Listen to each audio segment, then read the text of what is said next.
이 시간 말씀은 에레미야가 3장 40절 말씀을 다 같이 보도록 하겠습니다. 에레미야가 3장 40절입니다. 우리가 스스로 행위를 조사하고 여호와께로 돌아가자. 마음과 손을 아울러 하늘에 계신 하나님께 들자. 아멘. 올해 2020년은 참 국가적으로나 세계적으로 너무나 혼란하고 어려운 그런 한 해였다고 할 수 있습니다.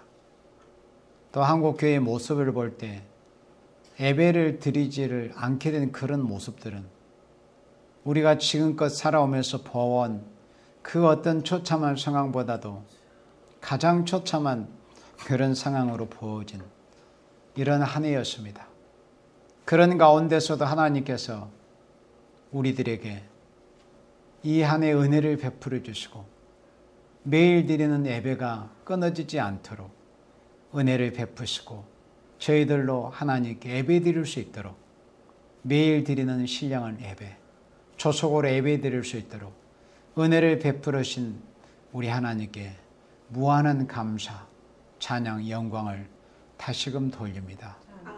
올 한 해 동안도 위에서 부르신 부름의 상을 위해서 저희들로 쫓아가게 하시고 면류관을 목적하고 싸우게 하시고 부족하고 미력하지만은 하나님의 나라 주의 일을 힘쓰고 주님의 일에 쓰임을 받도록 붙드시고 이끌으신 우리 하나님께 다시금 감사를 드립니다.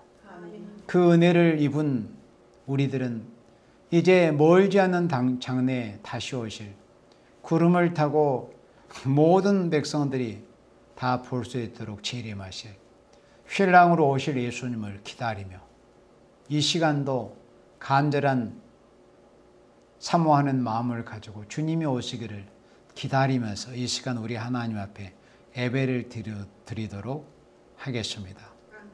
오늘 2020년 한 해를 보내는 마지막 주일입니다. 52번째 복되고 거룩한 주일입니다. 올 한 해 동안도 우리 하나님의 자녀들이 위에서 부르신 그 부름의 상 받기를 목적하고 달려오면서 하나님 일을 섬긴 것에 대해서 또 하나님께서 기뻐하시는 일을 위해서 수고하고 애쓴 그 모든 수고와 애씀에 대해서 우리 주님께서 친히 갚아주실 것입니다. 갚아주러 다시 오시는 재림 예수님께서 갚아주실 것입니다. 이 한 해를 우리가 뒤돌아볼 때 우리는 그 시간 중에 머물러 있을 때 잘하고 있겠지, 지금 잘하고 있는 거야, 이 정도면 잘하는 거지, 그렇게 생각을 할지라도 우리가 또 시간이 지나고 보면은 우리가 부족했음을 깨닫고 또 아쉽고 참 후회스럽고 그런 일들이 많이 있습니다. 그래서 사람은 우리가 예수님처럼 완전해지기 전까지는 언제든지 회개할 거리가 있음을 잊지를 아니해야 됩니다. 우리 예수님처럼 아름다운 인격이, 완전한 인격이 이루어진 다음에야 우리가 후회할 일도 없지만은 우리가 그 전에는 항상 부족이 있고 아쉬움이 있고 또 잘한다고 해도 더 잘하지 못했음을 우리가 아쉬워할 수밖에 없는 것이 하나님의 정상적인 은혜를 받은 우리 하나님의 사랑하시는 자녀들의 그런 정상적인 심령 상태라고 할 수 있습니다. 에레미야 선지자가 하나님의 백성 유다의 멸망하는 모습을 지켜보면서 어쩌면은 에레미야의 입장으로서 또 유다 백성의 입장으로서 사람들이 눈에 보이는 그런 모습들은 절대 절망의 그런 모습으로 보여줬습니다. 그렇지만 하나님의 은혜를 입었던 하나님의 사람 에레미야 선지자는 사람들의 눈에 보여질 때 그렇게 절대 절망으로 보여줬던 유다의 그 참혹한 현실 앞에서도 어떤 하나님의 은혜를 입어서 어떤 소망을 발견하고 인생이 어떻게 할 때, 어떻게 되면은 절대 절망으로 보여지는 그런 가운데서도 소망의 빛을 보고 소망 가운데 그 소망의 끈을 놓지 않고 꿋꿋이 소망의 끈을 붙들고 하나님을 바라볼 수 있는가?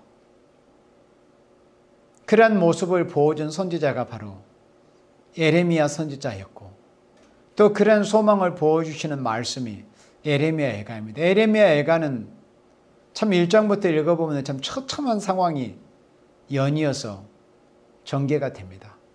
그렇지만은 그렇게 절대 절망의 상황에서도 하나님의 사람 예레미야의 그 모습을 통해서 그래, 하나님의 백성들에게는 절대 절망이라는 것은 있을 수 없구나.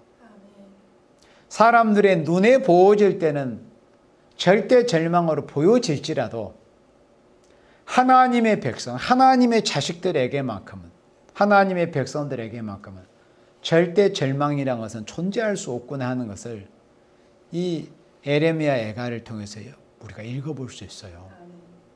그래서 이 한 해를 우리가 마무리하는 이런 마당에 예레미야 예가 이 3장 말씀에 우리가 스스로 행위를 조사하고 우리 인생에 우리 행위를 조사하고 한다고 한들 우리가 얼마나 세밀하게 제대로 된 조사를 하겠어요.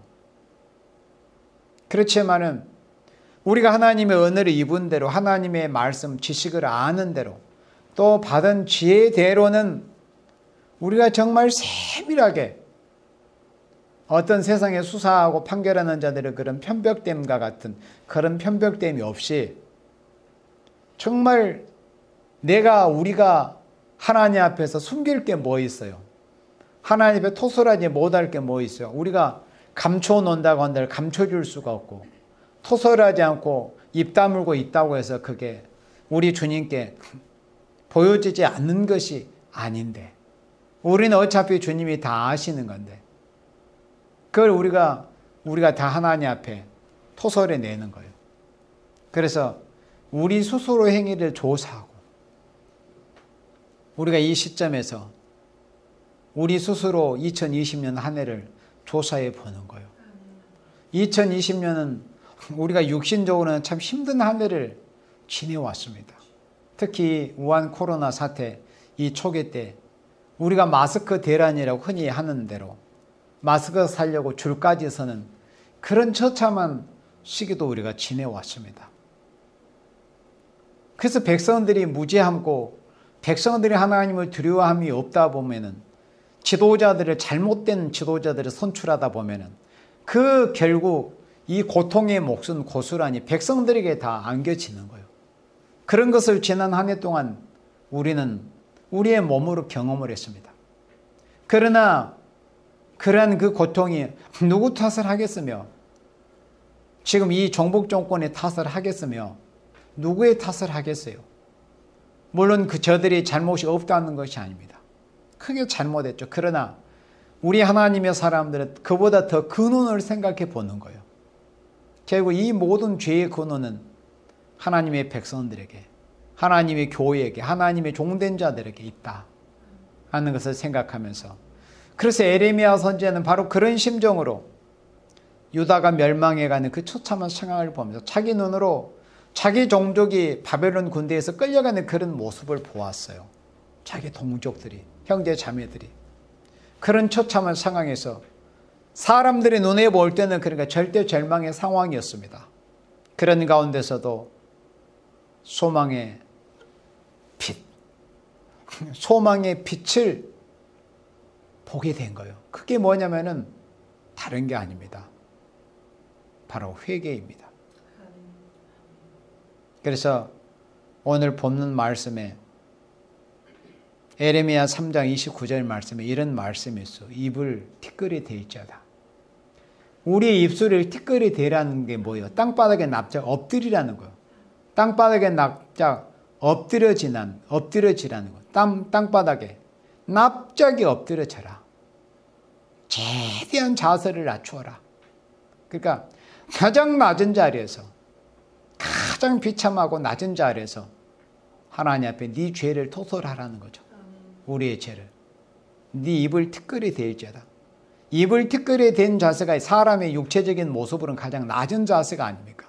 이거는 육체의 모습이기도 하지만 우리가 심령 상태가 이와 같아야 되는 거예요. 우리의 입이 마치 티끌에 대어지는 것처럼. 그러면은 어떤 결과가 보인다고요? 혹시 소망이 있을지로다. 그래서 오늘 말씀의 제목은 에레미야 3장 29절에 입을 티끌에 대일지어다. 혹시 소망이 있을지어다. 어떤 제목을 제가 따로 정한 것보다도 그냥 본문 에레미야가 3장 29절 이 말씀을 주제로 해서 말씀을 전하고 싶습니다. 우리의 입을 티끌에 대야 됩니다. 우리의 입을. 그러면은 절대 절망으로 보여지는 그런 상황에서도 소망이 있기는 있는데 혹시 소망이 있을지. 그러니까 그만큼 절망적인 상황이라는 거예요. 인생의 하나님 앞에 가장 낮은 자리에서 가장 비참한 지경에서 더 이상 어떻게 깨트려질 수 없는 상황, 더 이상 낮아질 수 없는, 더 이상 비참해질 수 없는 그런 상황에까지 나락에 떨어져 엎드려진다고 할지라도 그런 가운데서 하나님 앞에 우리의 죄를 다 토설하고 자복하는 회개를 한다고 할지라도 소망이 확 열리는 게 아니에요. 혹시 소망이 있을지어다. 이런 상황에서 우리 하나님의 자녀들이 얼마만큼의 낮은 자세와 낮은 심령과 회개의 심령, 겸손한 심령, 비참한 그런 심정을 가지고 하나님 앞에 엎드려야 되겠어요. 혹시 이런 모습, 이렇게 겸비하는 모습을 보여도 하나님 앞에서는 혹시 소망이 있을지어다. 소망이 있다는 거예요. 절대 절망은 없다. 누구에게? 회개하는 자에게는 절대 절망이 없습니다. 오늘 이 말씀, 이 한마디만 기억해도 여러분들에게 큰 유익이 있을 것입니다. 회개하는 자에게만큼은, 하나님 앞에 낮게 엎드리는 자에게만큼은 절대 절망은 없습니다. 인간이 자기 죄의 암호를 보지 못하고 깨닫지 못하기 때문에 비관하고 낙심하고 또 심지어 자신의 생명을 끊기까지 합니다. 그러나 사람이 올 때 자신이 스스로 생각할 때 아무리 소망이 보이지 않는다고 하는 그런 절대 절망적인 그런 상황으로 보여진다 할지라도 회개만 한다면 소망의 빛이 비추어집니다. 소망의 빛이 비추어지는 거예요. 그래서 회개하는 생명들에게만큼은 하나님이 보장을 해주시는 거예요. 뭘? 소망을. 회개하는 자에게는 절대 절망이란 없다. 인간에게 소망이 없다는 것은 회개하지 않음을 의미하는 것이다. 소망이 내게 소망이 없다고 생각하는 생명들은 회개를 해보시라. 내게 소망이 보이지 않는다고 생각하는 생명들은 하나님 앞에 엎드리기만 해라. 회개를 해봐라. 그러면 소망의 빛이 보이기 시작을 할 것이다.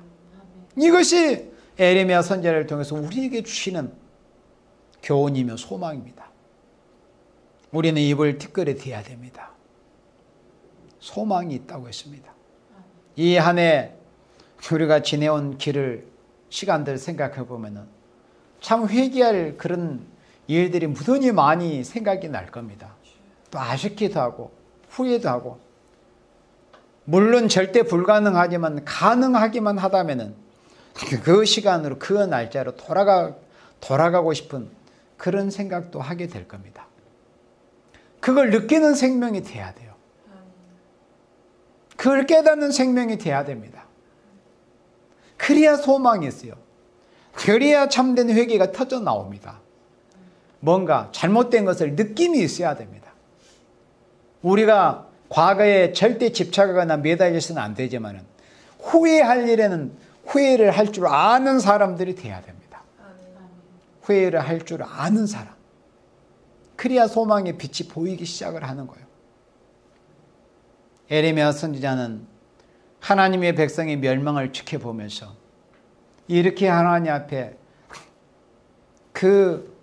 그의 이목구비, 그 오장육부는 마치 썩어지는 것처럼 그렇게 고통을 느끼면서 하나님 앞에 이렇게 눈물로, 어쩌면 더 이상 흐를 눈물이 다 말라버린 그런 상태에서 이렇게 하나님 앞에 절규하듯이 하나님의 긍휼을 구하고 있어요. 이 시간 다 1절부터 읽을 수는 없지만은 이 19절부터 보면은 내 고초와 재난 곧 쑥과 담즙을 기억하소서. 사람이 어떤 심령의 고통이 있고 심령에 큰 근심이 있으면 입맛이 없다고 그랬잖아요. 그래서 입에서 쓴 냄새가 나옵니다. 그것은 내 오장 육부 속에서 그 담즙이 과도하게 분비돼서 그런 냄새들이 우리의 그 식도를 타고 우리의 내장에서 올라오는 그런 냄새가 아닙니까? 바로 에레미야 선지자가 그런 그 자신의 처한 상황을 이렇게 하나님 앞에 토설하고 있습니다. 내 고초와 재난 곧 쑥과 담즙을 기억하소서. 그러니 하나님의 백성의 그 멸망해간 그 처참한 상황을 보면서 제 마음도 육체도 이렇게 고통스럽습니다. 저의 담즙, 저의 쓸개에서 분비되는 쏟아져 나는 이 쓸개즙의 이 고통을 기억해 달라고. 그러니까 그만큼 마음이 아픈 거예요. 에레미야 자신이 물론 잘못해서 그런 건 아니었어요. 그는 요시야 왕 13년에 부르심을 받아서 그가 하나님 앞에 소명을 받은 이후로 어떤 사사로운 그런 삶을 하루도 살지 않았다고 할 수 있는 선지자가 바로 에레미야 선지자입니다. 그런 그였지만은 하나님의 백성 유다가 멸망해가는 그런 모습을 보면서 그것을 자기의 동족들, 자기의 동포들에게 다 전가하고자 하는 그런 선지자가 아니었어요. 그러면 하나님의 사람이 아니죠. 자기가 그 죄악의 고통을 지금 느끼면서 고통스럽게 하나님 앞에 긍휼을 구하고 빛을 구하고 있는 거예요. 내 심령이 그것을 기억하고 낙심이 되오나 우리가 하나님은 긍휼과 자비가 풍성하시다는 은혜로운 하나님이심을 우리가 잠시라도 잊어버리면은 이렇게 육신의 생각, 육신의 어떤 표현을 할 수 있게 되는 거예요. 낙심이 된다는 거. 그게 현실이니까. 육체 가운데 사는 인생으로서 육체라는 장막에 살고 있는 인생이 어떤 어려운 현실을 당하면은 그런 고통이 육체에 느껴지잖아요. 이거는 현실입니다. 그래서 내 심령이 그것을 기억하고 낙심이 되어나 그런 처참한 상황을 보면서 들으면서 또 느끼면서 그런 환경에 처하면서 보여지는 것들을 생각하면은 참 낙심될 일이에요. 그것들을 기억하면서 그 고통스러운 그런 하나님의 백성들의 처참한 상황들을 보았던 것을 기억하면은 참 낙심이 됩니다. 그렇지만은 현실은 낙심이 돼요.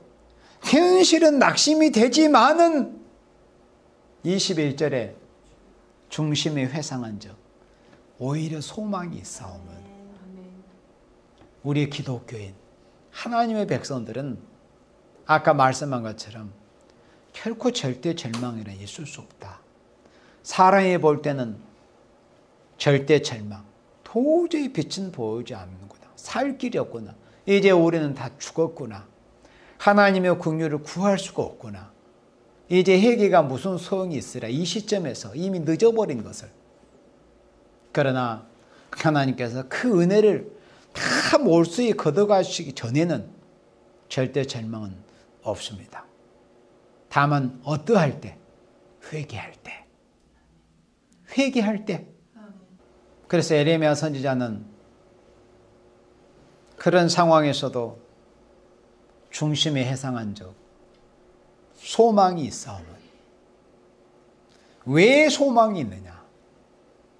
여호와의 자비와 긍휼이 무궁하심으로 우리 하나님의 백성들이 우리가 예수님의 인격을 이루기 전에는 아무리 잘한다고 한들 그저 아쉬움 뿐이고 내 인격, 내 모습이 그 정도밖에는 안 되었을까?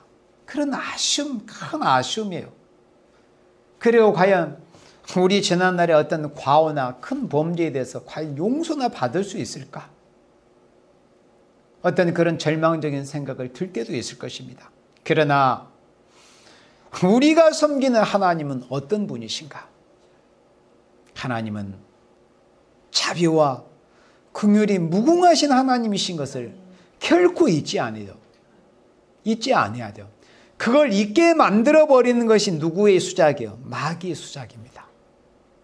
우리 하나님은 자비와 긍휼이 무궁하신 하나님이십니다. 자비를 베풀 생명들에게는 그 자비가 무궁하신 하나님이에요. 그렇다고 해서 모두에게 자비를 베푸신 건 아니에요. 하나님을 바라보고 자기의 부족을 깨닫고 내가 사람의 모습으로 볼 때는 현실의 첫 모습을 볼 때는 도저히 나는 회복 가망성도 없다. 내가 이제 와서 회개가 무슨 의미가 있겠느냐. 이미 다 끝나버린 것을. 그럴지라도 그 소망의 끈을 놓지 말고 하나님은 내가 섬기는 여호와 하나님은 내가 섬기는 주 예수님은 긍휼과 자비가 무궁하신 분이 아니십니까? 불쌍히 여겨주시옵소서. 그렇게 우리의 입술을 티끌이 되는 거예요. 그러므로 우리가 진멸되지 아니함이니이다. 우리의 자신을 돌아보고 우리가 이 한 해 동안 하나님 앞에 어쩌면 극단적인 표현으로 엉망진창의 삶을 살았다 할지라도 그게 결코 잘한 삶은 아니에요. 비난받아야 마땅해요. 하나님의 책망을 받아야 마땅합니다. 하나님의 징계와 징벌을 받아야 마땅해요. 그렇지만 이 마지막 시점에 이르러서 어떻게 하겠어요? 그래도 하나님의 긍휼을 구해봐야죠. 하나님의 긍휼을 구하는 방법이 뭐라고 했어요? 회개하는 거예요. 우리의 입술을 티끌이 대는 거예요. 그러면 혹시 소망이 있을 수 있으니까. 그리고 우리의 중심이 회상을 하는 거예요. 21절 말씀처럼 우리가 중심의 바른 회상만 한다면 소망을 붙잡을 수 있습니다. 소망의 빛을 볼 수가 있는 거예요. 중심의 회상. 지난 날을 필름 되돌리듯이 되돌려 보는 거예요. 내가 잘할 수는 없었을까? 좀 더 잘할 수는 없었을까? 그런 상황에서 내가 그렇게 밝게는 할 수가 없었을까? 며칠 남지 않는 이 올해에 한번 우리의 이 2020년의 이 활동 사진을 한번 거꾸로 감아봐야 돼요. 그러면서 중심의 회상을 해봐야 돼요. 그러면 소망이 있습니다. 소망이 있어요. 하나님의 백성들에게는 예수님께서 피로 값주고 사신 생명들에게는 예수님이 당신이 살찌져서 피 흘려서 그 고귀한 보혈의 값으로 치러서 사셨잖아요. 그러니까 하나님은 당신의 버릴 수가 없어요. 그런데 하나님의 백성들이 하나님의 모시기에 너무나 많은 큰 죄와 허물이 있거든. 그러면 그렇다고 해서 버릴 수 있겠어요? 그렇지 않아요. 하나님은 긍휼과 자비가 무궁하시기 때문에 그래도 하나님께서 하나님의 백성들의 그 엄청난 죄와 허물과 잘못이 있을지라도 그것으로 인해서 멸망치 않도록 하시는 것이 하나님의 사랑이며 하나님의 긍휼과 자비입니다. 어떤 방식으로? 입술을 티끌이 대라. 네가 낮게 엎드려라. 회개해라. 그러면 네가 한 해 동안의 삶이 우리 주님 보실 때 칭찬받을 만한 것이 없다고 할지라도 그래도 너에게 긍휼만큼은 베풀 수 있다. 하나님의 백성들에게 하나님께서 베푸르신 이 자비, 이 긍휼은 무궁하신 하나님. 그러므로 우리가 진멸되지 아니할 것이다 그랬습니다. 하나님의 백성이 잘못한다고 해서 진멸되는 게 아니에요. 이걸 분명히 이 시간 알아야 될 것은 인간이 있잖아요. 죄를 보면서 멸망하는 게 아니에요. 회개하지 않기 때문에 멸망을 하는 겁니다. 선악과를 따먹은 이후 인생은 죄를 범하지 않는 생명이 없어요. 그렇다면 다 멸망을 해야지. 그래서 범죄가 있다고 해서 멸망하는 것이 아니고 범죄한 걸 하나님이 아시고 범죄할 가능성이 있다는 걸 하나님 다 아셔요. 인생들이 불완전하기 때문에. 그렇지만은 범죄한다고 해서 다 쓸어워서 멸망시켜버리면 남을 자가 누가 있겠어요? 부족하고 허물 많은 인생이 범죄했을지라도 그래도 너희들이 너희의 지난날의 그 과오와 허물을 돌아보면서 중심에 회상하면서 입술을 낮게 티끌어대고 엎드려 회개하면은 너의 죄를 용서해 줄 거다. 그래서 인간은 범죄함으로 멸망하는 것이 아니라 범죄한 인생에게 하나님이 회개할 기회를 주셨기 때문에 회개하지 않음으로 인간이 멸망을 하는 거지 범죄함으로 멸망하는 것이 아니다. 회개할 기회를 주셨음에도 회개하지 않기 때문에 그 십자가를 거부했기 때문에 십자가를 짓밟았다는 그 죄 때문에 멸망을 하는 것이지 범죄함으로 멸망하는 것이 아닙니다. 하나님이 주시는 은혜, 긍휼과 자비가 얼마나 무궁하십니까? 우리가 이 마지막 시점에 이르러서 이 한 해를 우리가 보내는 마당에서 우리가 며칠 남지 않은 이 한 해 동안 이 한 해를 되돌아보는 거예요. 그리고 마치 에레미야 심정 같은 여러분들이 시간을 내서라도 에레미야 애가 이 성경 전체를 한번 읽어보세요. 그리고 하나님의 백성의 모습이 과연 이러했는가? 이게 정녕 하나님의 백성이라고 일컬음을 받았던 17민족 중에 하나님께서 그 민족만 사랑하셨다고 표현하셨던 그 민족의 모습이었는가 하는 것을 보면서 이게 혹시 나의 모습, 우리의 모습은 아닌가 하는 것을 우리가 성경을 통해서 깨닫고 우리 자신의 모습을 에레미야 애가를 통해서 보는 거예요. 그리고 에레미야 애가는 지금으로부터 대략 2600여 년, 대략 2600여 년 전에 실제 있었던 역사적인 상황을 에레미야가 시적으로 기도하면서 표현한 그런 역사적인 일기라고 할 수 있는 그런 말씀이 에레미야 애가인데 그런 말씀이 그때 다 끝나버리고 그런 일이 다시 재현됨이 없다면 얼마나 다행스러운 일이겠습니까? 그러나 인간 종말에 에레미야 애가에 기록된 그런 처참한 상황들이 인간 종말에 그보다 더 혹독하게 앞으로 처참한 상황으로 보여지게 될 겁니다. 그런 두렵고 무서운 환난의 날을 앞에 놓고 우리가 어떻게 해야 될 것인가? 해답은 우리가 이미 보았습니다. 자, 26절에 봅니다. 사람이 여호와의 구원을 바라고 잠잠히 기다림이 좋도다. 우리는 우리의 모습을 볼 때는 비관적이고 가망이 소망이 보이지 않고 할지라도 여호와께서는 자비와 긍휼이 무궁하시기 때문에 그분의 자비와 긍휼을 기대를 해봐야 돼요. 어떻게? 우리 하나님 앞에 엎드리는 것밖에 없어요. 입술을 티끌이 대고 낮게 엎드리고 최대한 가장 낮게 엎드리고 주의 긍휼을 구하는 겁니다. 회개하는 거예요. 사람이 젊었을 때 멍에를 메는 것이 좋으니 혼자 앉아서 잠잠할 것은 주께서 그것을 메우셨습니다. 그래서 하나님의 자녀들에게 자기가 세상 죄와 세상의 무거운 짐 혼자 다 지는 것처럼 땅이 꺼질 만큼의 한숨과 근심을 한들 또 낙담을 한들 또 푸념을 한들 누구에게 더 원망을 하고 불평을 하는 무슨 소용이 있겠어요? 다 소용이 없는 것입니다. 하나님께서 내게 주으신 명예, 내게 지게 하신 십자가 그걸 깨닫고 주님 감사합니다. 귀향의 질 십자가라면 귀향의 질 멍에라면 감사함으로 제가 지고 순종으로 따라가겠습니다. 그런 모습을 보이는 거예요. 그런 마음이 내 안에서 온전해질 때 그리스도의 형상이 온전하게 이루어지게 되는 것입니다. 그래서 사람이 젊었을 때 멍에를 메는 것이 좋으니 혼자 앉아서 잠잠할 것은 주께서 그것을 메우셨다는 거 이걸 알아야 돼요. 왜 나만 겪는 고통인가? 왜 나만 겪는 이런 슬픔인가? 그렇게 원망 불평 낙담하지 말고 주님께서 내게 그것을 메우셨군요. 나를 연단 가운데 나를 연단하셔서 나를 시련 가운데 연단하셔서 정금과 같이 쓰시기 위해서 하나님께서 내게 이런 짐은 아무나 지는 게 아니요. 세상의 육적 비유를 생각해봐요. 아무나 어린 애한테 걸음도 제대로 지지 못한 애한테 짐을 지어주는 부모가 어디 있어요? 걷지도 못하고 또는 아주 자기 몸 하나 지탱하지도 못할 사람한테 짐을 지어주는 그런 사람이 어디가 있습니까? 아, 저 사람은 그래도 이 정도 짐은 질 수 있구나.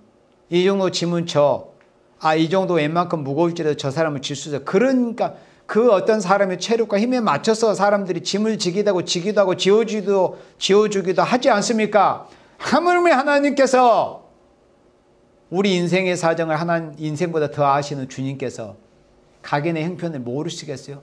다 짐을 지어주시는 거예요. 그래서 혼자 앉아서 잠잠할 것은, 혼자 앉아서 원망이나 불평, 낙담할 것이 아니라 혼자 앉아서 잠잠할 것은 주께서 그것을 메우셨습니다. 이 사실을 우리가 깨닫고 감사해야 하는 거예요. 그리고 입을 티끌에 대지어다. 혹시 소망이 있을지로다. 우리가 우리 입술을 티끌에 대기만 하면 소망이 보입니다. 입술을 티끌에 대해 보세요. 낮게 엎드려서, 납작 엎드려서, 주님, 제가 주의 자비와 긍휼을 구하나이다. 제가 이 마지막 시점에서 마치 절벽과 같이 깎아지른 이런 마지막 절벽에서 제가 마지막 주님께 긍휼과 자비를 구하나이다. 주님, 저의 죄 허물을 용서하시고 지난 허물들을 용서하시고 불쌍히 보시고 저에게 약속하신 긍휼과 자비를 베풀어 주시옵소서. 그러면 우리 긍휼과 자비가 무궁하신 주님께서 소망의 빛을 비춰 주실 것입니다. 이제 우리가 돌이키려고 해도 돌이킬 수 없이 이 한 해는 다 저물었습니다. 다만 이제 며칠 남지 않는 이 한 해라는 기간을 우리가 오늘 에레미야 3장에서 본 말씀을 기억하면서 우리가 지난 날들을 뒤돌아보면서 중심이 회상하면서 우리가 아무런 주님 앞에 보실 때 자랑할 것 아무것도 없는 우리 인생이 마지막 주의 긍휼을 구하면서 우리가 낮게 엎드려서 마치 입술을 티끌에 대는 그런 모습처럼 우리가 낮은 마음으로 겸손한 마음으로 통회하고 우리의 마음을 찢고 우리가 올 한 해 동안 우리가 하나님 앞에서 범한 모든 죄악물을 내년까지 결코 가지고 가지 않겠다는 그런 절박한 심정을 가지고 인간이 볼 때 아무리 절대 절망의 상태를 보일지라도 하나님 앞에서만큼은 하나님 앞에 엎드린 인생만큼은 절대 절망은 결코 없다. 왜? 하나님은 자비와 긍휼이 무궁하시기 때문에 그 하나님의 사랑을 믿고 하나님의 긍휼과 자비를 우리가 기대하면서 주님이 오시는 그날에 우리가 회개할 것 없는 죄와 상관이 없는 자에게 주님 두 번째 나타나신다고 하신 그 엄중한 약속의 말씀 우리가 굳게 믿고 우리가 날마다 주의 긍휼을 구해서 주님이 오시는 그날에 주의 긍휼을 잊고 뿐만 아니라 주님 앞에 오려 자랑할 것이 있는 우리 모두가 되어지기를 주님의 이름으로 축원합니다. 아멘.